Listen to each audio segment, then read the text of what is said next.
Yeah, let's begin. So, good evening, everyone. And today I'm making a presentation on memories of the forest. I would request everyone to mute themselves. Yeah. And so, the memories of the forest is all last 2 years, we also, I'm just talking about like as plants, like how we talk about us, the same way, uh, how we were the last 2 years. All of us were stuck in our own houses. We were not able to get out. We are not able to meet our friends.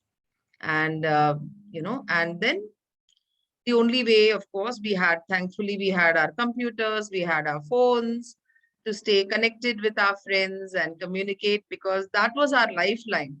But I think finally, even now that after the 2 year ordeal, when we are coming out, we are getting out into, and started meeting each other.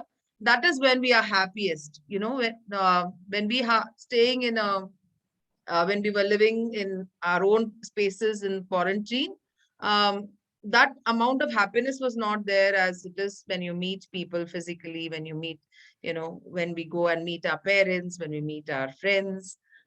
Even though it's much lesser now and there are so many reservations for that also, but still we are happiest when we are with our extended families. So it would be the same way with plants. I'm just showing you a simple fern. You have a fern in a pot, which you'll have at home, and you have fern which will grow with other plants in a pot, a little more happier. And then if it is in a forest, then that would probably be the happiest fern, isn't it? What do you think? So it will allow them to make their own babies and meet their friends and connect with each other, share the resources, share their joys and sorrows. And plants are just like us, don't live in a bubble actually. Though we think that they are like almost like non-living things, but actually they are part of an environment where, some certain worms, birds, animals, including in our own houses. So many times the plants that are growing in our house are growing based on literally the vibrations inside our house, how much we, the kind of uh, friends, the how we talk to our plants, how much music we play in the house, the deepam that we keep in our house, the smells of our house, all that affect the plants that live inside our house, and and affect the health of our, not just, sometimes we say, no, just spending time with your plant will thrive even if you don't fertilize it, even if you don't do everything that you are expected to do out of the plant. Sometimes it just grows. If you see small huts also, when they have plants outside their house, it's thriving because there are those plants, they enjoy the affection that the owner gives on them. Just giving you some examples of how plants grow together. When you come to our buildings, when gated communities and all, you will see they use multiple layers of planting. They will have grass, then they will have hedges of different colors, then one medium-sized plant, and then they'll have a tree. All these different layers of plants growing, it actually helps in the maintenance. It's like, if you are trying to maintain one plant separately, rather than that, uh, when the plants are grown together, it helps in maintenance. It's just a thought to leave you with. And same thing happens in farming. So if you go to Coorg, you will find the silver oaks, you will find the coffee plantation, the grass, the coffee plantation, the silver oaks, and then you'll have the pepper that grows on the silver oaks. Or if not silver oaks, on the areca, the supari plant trees, the pepper grows on that. Then the middle of that, they will have, elaichi plants also growing. So they all grow different plants because, like you say, like they say, there are these caterpillars that come into which will come into the coffee plants, and then the silver oaks, they attract the wasps, and the wasps will come, and the silver oak will actually leave out one smell, and that smell will, invite the wasps, and the wasps will go and literally put eggs on the caterpillar. and make sure that the caterpillar, literally it kills the caterpillar that way. So imagine the plants are the trees, and the plants and the insects, they're taking care of each other. Uh, when it's a big plantation also, it takes care of each other. Same way we can replicate it inside our homes. So that is what I'm going to be talking to you about today. We're going to be talking about plant partnerships, about how I will be doing the rules of the plant buddies, indoor plant buddies, then vegetable plant buddies, and then weeds. Sometimes when we have weeds growing with plants, they also can be useful for the plants. And then what we can avoid and when we can avoid. So let me go directly into indoor planting. So this is actually the first one which I have on the left. It is we follow that this is an indoor plant that I have, a snake plant. In fact, it grows in my house in low light. So you have these three plants which can grow together, and the rule to follow is thriller, filler, spiller. So you have a tall plant, and then you have a medium-sized plant, and you have one plant which spills over. So that is one of the rules of indoor plants when we put. Then you can have colorful companions. When you put coleus together, sometimes even, they graft themselves, especially in coleus. I have seen that. Suppose you have one color, two, three color coleus in one pot, they take each other's colors. And then, of course, you have the succulents. Very often, I know from my own experience, succulents can go for sudden death. Suddenly they will rot and they will die. They will be perfectly okay, and then overnight, suddenly you will find that they started decaying or falling off. Whereas when you have a companion plant, when they are with two, three of their friends and all that, if it is slightly overwatering, if there are weather temperature changes like how it is there now, these plants, they talk to each other, they support each other. So the possibility of any of them going away is a lot lesser. They take care of each other that way. So how do we do indoor planting? I'm just going to be talking about certain things that we should consider when we try to put indoor plants together. What should we be careful about? So we were talking, I was saying the thriller, filler, spiller. That is something which we are following. Then, and then the first one which you would not want to consider when you put plants together is the watering cycle. So if you're putting cacti, you should not put cacti with the money plant, because money plant's water need and the cacti's water need may be different. So like this yellow pot here, this is a ZZ plant. So again, very minimal water. It needs water once a week.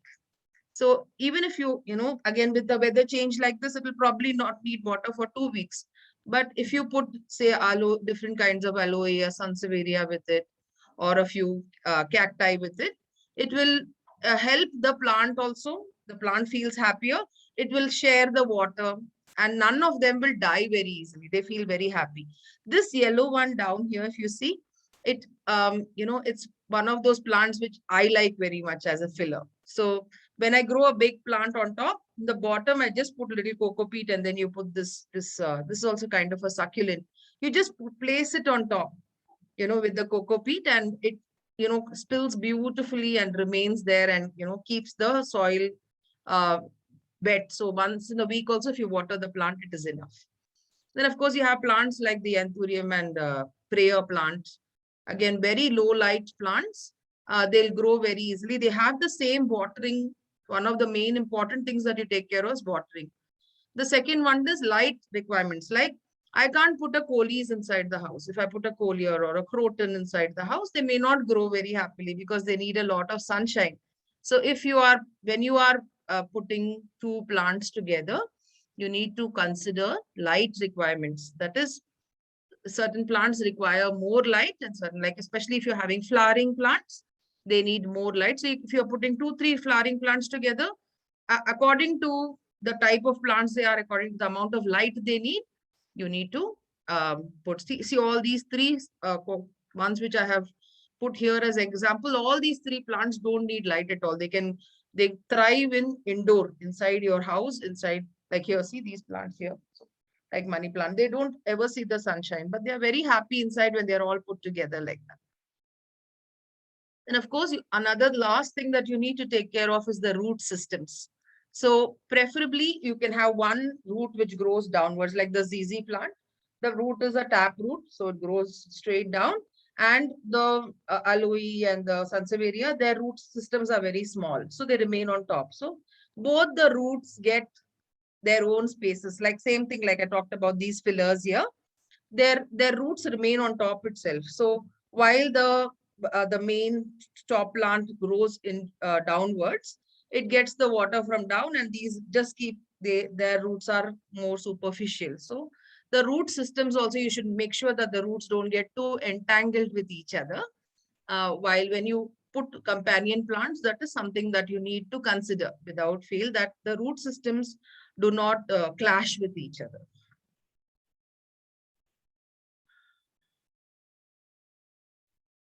Then about other than indoor plants, let's go and see what we can do with vegetable companion gardening. So very common if you see outside, if like the farmlands and all, when you go to see vegetable gardening, you will see the safest pest and disease control comes from pollinators, which are flowers, and lot of our traditional flowers, including jasmine. So Ixora is one very common plant. If you see here, at least in Bangalore, and you will see occasionally they put Ixora. Kanakambaram, again, if you look traditionally in our village, in the borders of their village, of the field, they will have a Kanakambaram plant. I don't know what it's called in English, but the Kanakambaram plants are very nice disease control plants. They don't attract too many pests, and they make sure the plants also don't get any sun. Then these are called December flowers. Now they will flower. So again, very good pest control plants. And the periwinkle, Sadabahar. It will give you that flowering and pollinate a lot of plants and color. At the same time, it will protect the vegetables. Of course, marigold is a favorite of everybody. And when you go abroad to a large extent in foreign countries or in very sunny places, a lot of people use sunflower as a pollinator. So in the side of their field, when they grow with corn or they grow sunflowers along with it. Another plant in vegetables, the one which enjoys the companion planting very much, is the tomato plant. We also know in our house, when we grow tomatoes, we use tomatoes in everything, because my husband is always telling me, can we have one day food without tomatoes? So it's like, so tomatoes are very common plant, and again, that is again one of the friendliest plants to grow. And when you grow tomato with, it loves to grow with something else. So tomatoes can be grown with chili. Tomatoes grow very well with coriander or basil. And of course, again, some of the other finicky plants, while other plants don't like onion, garlic too much, tomato plants like onion and garlic as well to grow with. It'll make sure that the tomato does not get that leaf borer or get the typical worms that go into tomatoes. They don't like the garlic smell. So it grows very well, especially in climate like this. The garlic plant grows in the winter. It's a winter crop. So if you put a garlic plant now down, it grows very well with, if you're putting tomatoes. Not many vegetables grow in the next few months, like, December, January, February are all only leafy vegetables or potatoes, onion, garlic. These are the only ones that grow a lot. So if you grow garlic with a lot of other plants, it will take care and it maintains the heat in the soil.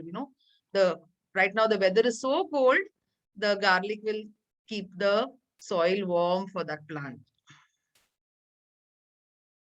Nutrition and pest control, like I said, see, the marigold is considered like an anti-mosquito plant also. And the same way, it also it repels a lot of pests.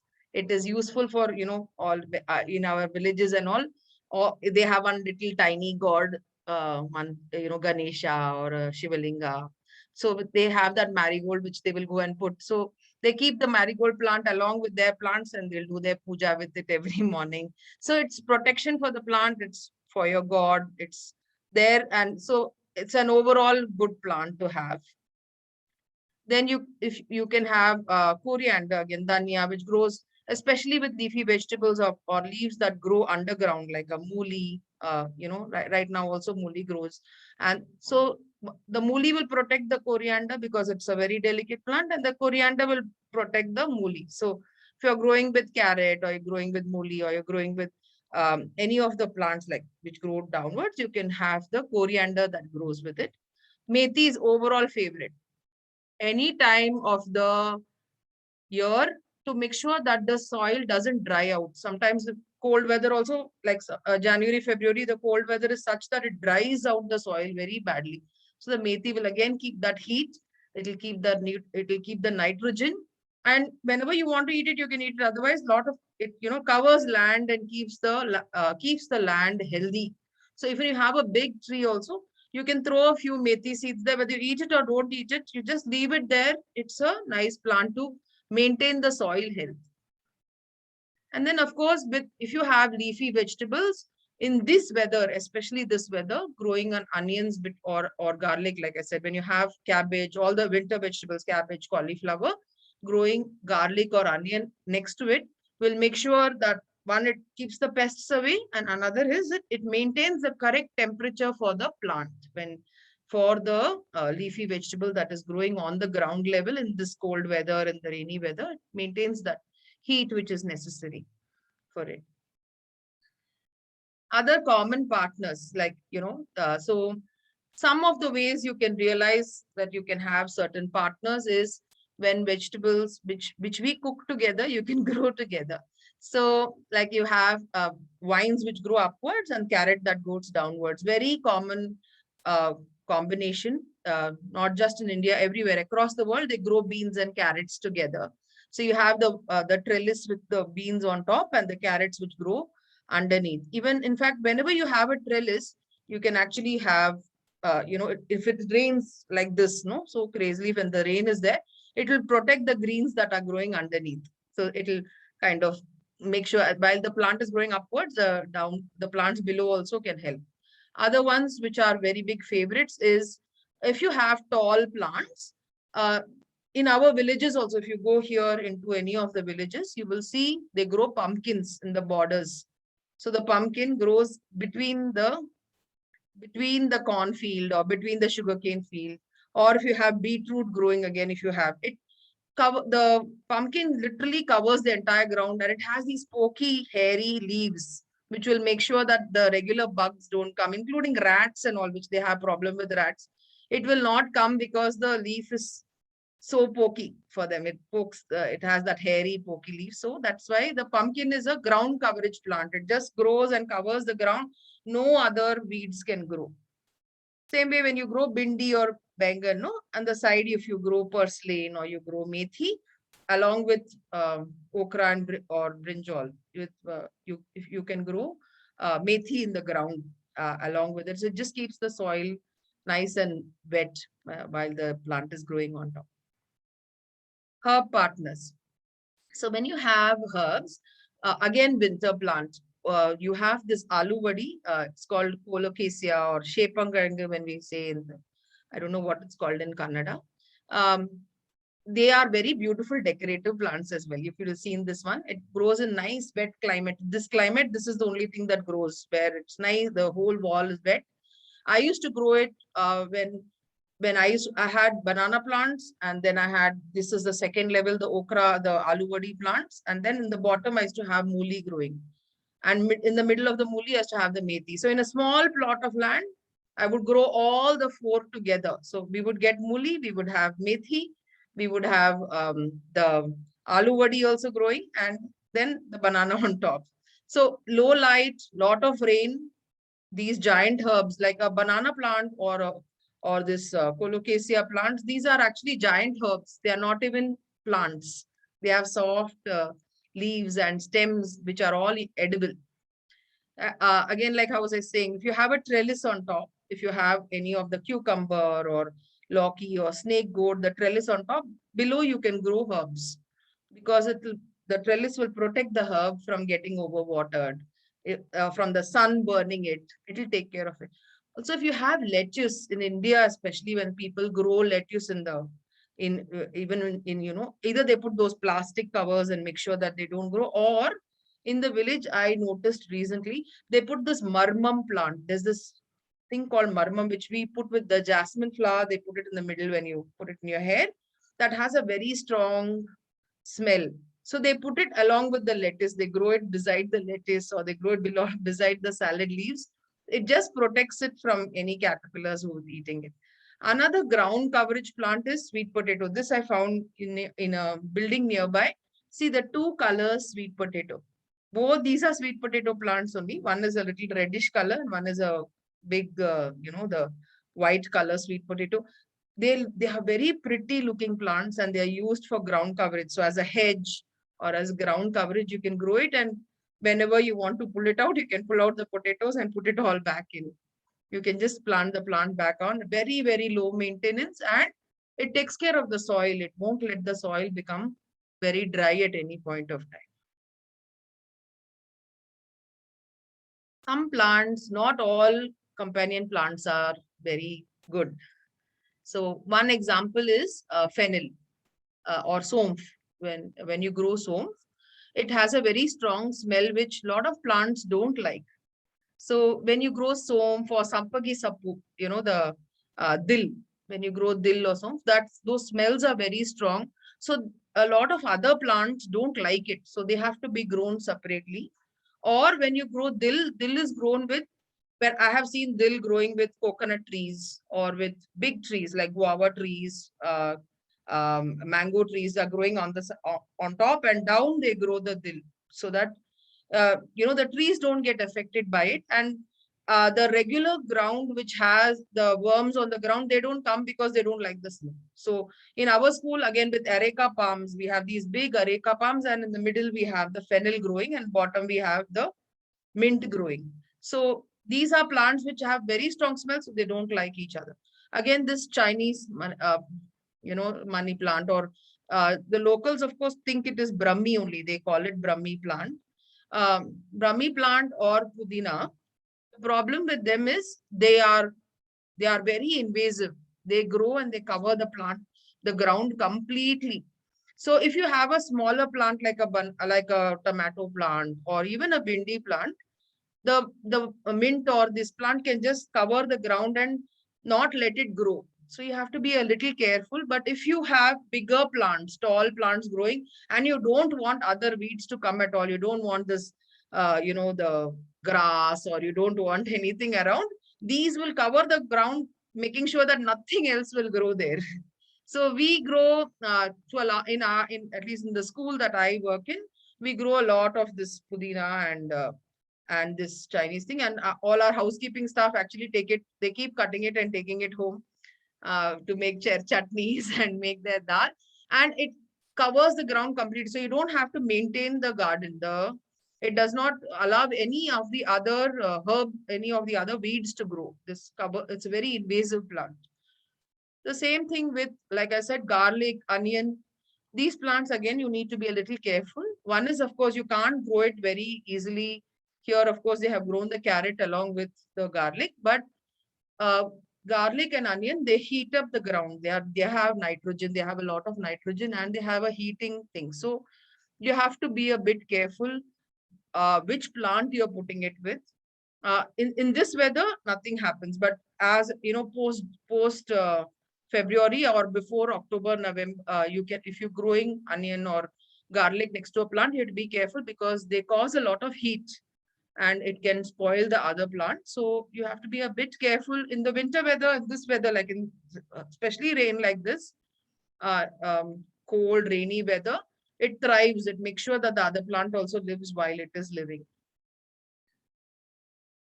Some of the easiest ways, suppose you have a doubt at any point of time, you go online, you will find companion planting. If you search, you will find a lot of combinations that you can look for. And I would always suggest that you do try these combinations, simply because when you grow like a beetroot with a beans or a beetroot with a lettuce, both the plants, they like each other, and you will find a double crop there rather than a single crop. They actually like either protect each other when it comes to diseases. They are friends. They just have these friends to talk to and they feel very happy. See, sometimes when a baby plant, we have a lot of plants for no rhyme or reason. Sometimes a plant will droop like this, or you have baby plants growing. Uh, the one of the best things that you do to deal with it, while you have to you definitely need to repot it. Even when you just repot it, also a plant can look like that because it's trying to adjust to the new environment. So when you do replanting, very often you can put it with good company. That is, you put it with some nice, healthy plants which have not been just repotted. They enjoy that company, like big sisters, like aunties, uncles. They will take care of the baby plant which is put in the middle of them, and they will protect it.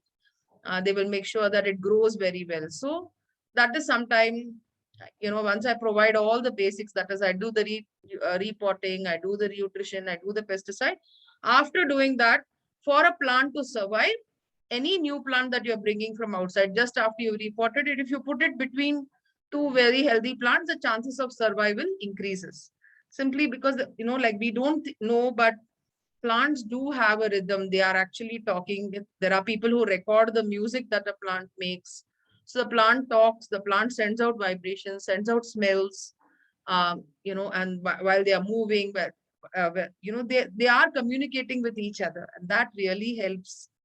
Uh, Especially, they are very protective, especially in this weather. Like I said, they are very protective. Now, certain plants grow even if you have not planted them there. So some of the weeds that you can keep. So one of them, of course, I think we did, there was a presentation about this a couple of months ago, about foraging. So purslane grows a lot in our gardens. Again, you can keep it. Again, why I'm stressing is in this weather, the plants are going to sleep. They are not getting new leaves, or except say mango plant, or some plants will lose all their leaves and it will regrow. During that time, the ground having some of these weeds will help the plant in the long run. It will help maintain the soil health. Some examples which I can give is, say if you have a tulsi plant, tulsi in winter, it has a habit of suddenly dying. It will suddenly have lot of flowers and it will die. So tulsi is a mother. It's a mother plant. We also call tulsi mata. So it's not a plant that likes to grow alone. Actually, we put it in a one pot and then we put one diya to it and we pour water to it, and sometimes it just dies. So one of the ways which you can keep the tulsi alive is if you allow this wild sorrel. No, this wild sorrel, when it grows on the side to it, it keeps it alive. Or if tulsi has baby plants next to it, baby tulsi plants which are growing along with the main tulsi plant, you should let the plant, so it doesn't, in cold weather, in this next 4 months, 5 months, if a tulsi plant is growing alone, it's good to keep company for it. And if you see too many flowers coming on the tulsi plant, again, you can remove the flowers and make sure that there are some other baby plants growing in the same pot, which will protect the tulsi at this time. So these are some weeds that you can keep.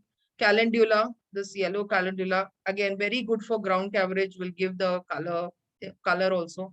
Then in this weather, again, I like to take it out afterwards otherwise. But at this time, this Totapura amaranthus, it's a type of wild amaranthus.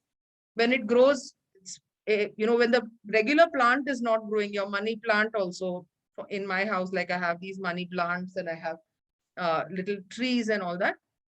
This Totapura again maintains the soil. It will not let the soil be too moist, or it will not let the plant let the soil be too dry. So it will maintain. It's very tricky how you water a plant in this weather. If you don't water it for 4 or 5 days, then the plant will dry up. If you overwater it, again the plant will decay and die. So when you have these weeds growing, it will make sure that the correct amount of water is there, because they will take the rest of it. This milkweed plant also, it's a very pretty weed, but it will attract, now the returning butterflies will be there. Whatever few butterflies, moths are there, they love this milkweed plant. So if you have this milkweed plant, don't take it out. You can probably post March, when you have a lot of flowers around, you can remove these plants. But until February, March, I would say, these are some of the weeds that you should keep in your pot at this time, just to protect the plant that you are growing during this season. Another one is this Martangalika. Again, I don't know what it is called in English. It is a plant that, you know, a lot of South Indians, we actually put it in sambar and things like that. And it's extremely good for your stomach. It's a chili variety. We make, you know, we put it in our sambar. You can even eat the berries as it is. And it grows a lot at this time. And it is again very, very healthy. It's a slightly bitter plant, but it's very, very healthy to grow. And it grows a lot now, and you should keep it at least till about February. After that, again, like I said, you know, in March, when you're having your spring, or at the end of February, when spring starts, you can do weeding. You can remove all the weeds. But at this time, keeping weeds is a good idea. Another weed which I did not mention here is rose plants. At this time, roses, they love this weather. And in December, a lot of roses will bloom also.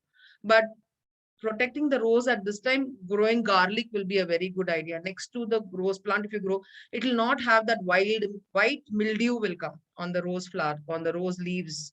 So if you grow garlic at this time next to that, either garlic or methi, it's very good for the rose plant. Or for the tulsi plant, I have seen my mother normally has in her house. Along with the tulsi plant, she grows turmeric, because at this time again, turmeric grows very well. So along with the tulsi plant, turmeric, for religious purposes also, it is very nice. So that's the end of my presentation. If I don't know if there are any questions, but then if any of you have any such new suggestions or examples that you would like to share, it would be very nice.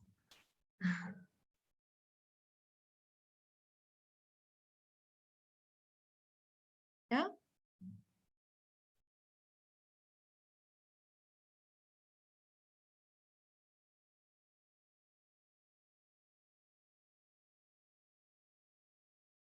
Hello. Yeah. Am I audible? Lalita ma'am? Yes, yes, you are audible, but it was breaking in between. Oh my God. Okay. Yeah. Which one? Do you want me to say it Yeah. again? That 2 slides before where we were talking about various other pests. Yeah, a lot of breaking in between. Yeah. Oh, okay. Now I didn't it's realize. better.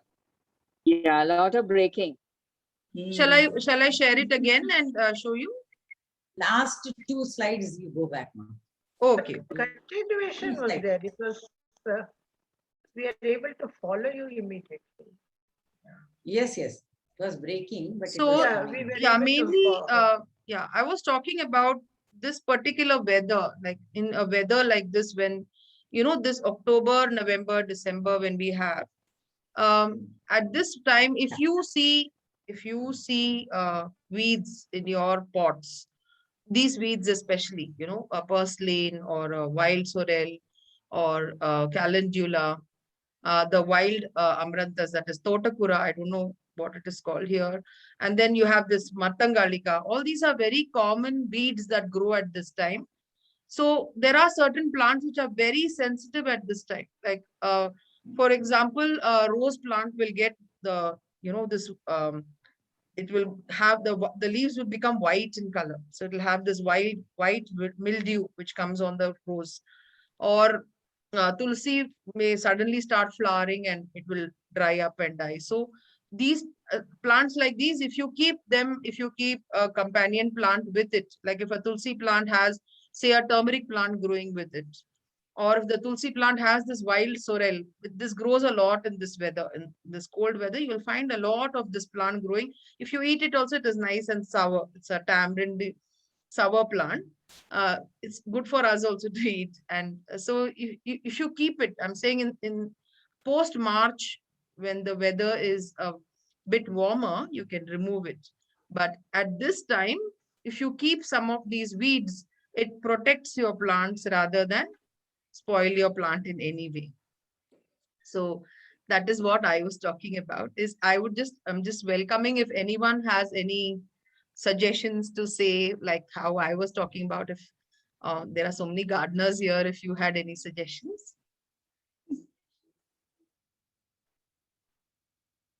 Hi, Hamsini. This is Anuja.